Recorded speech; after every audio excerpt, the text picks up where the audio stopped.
Hello and welcome to another episode of Spare Time Gardening with me, Simon, and this is the second, or shall I say the first, in our series of Back to Basics. Now, did you know that some plants can get sunburn, and others sulk if they even get a whiff of full sun?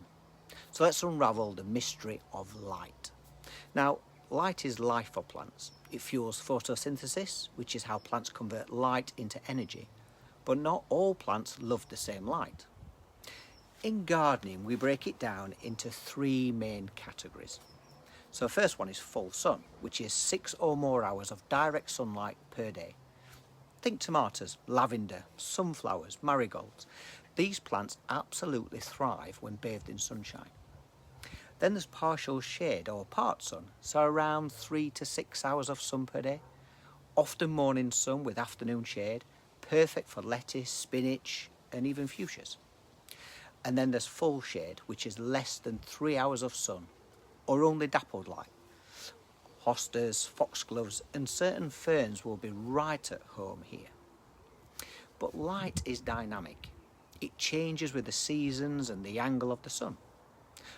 What's full sun in June might be shaded by autumn. That's why it's crucial to observe your garden through the year.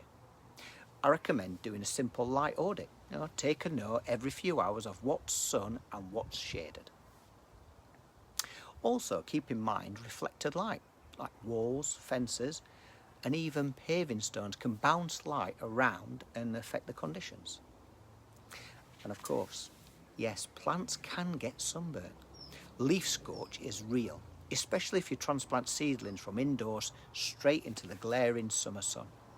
Always harden off tender plants gradually by increasing their sun exposure day by day. So, coming up next, we'll explore the second key ingredient to successful growing: temperature. Because light may start the process, but warmth is the thing that keeps it going. Thank you for watching, and don't forget to subscribe by clicking the subscribe button. And please feel free to leave your comments and feedback below. I'd love to hear from you, so don't be shy, and of course I'll reply. See you soon.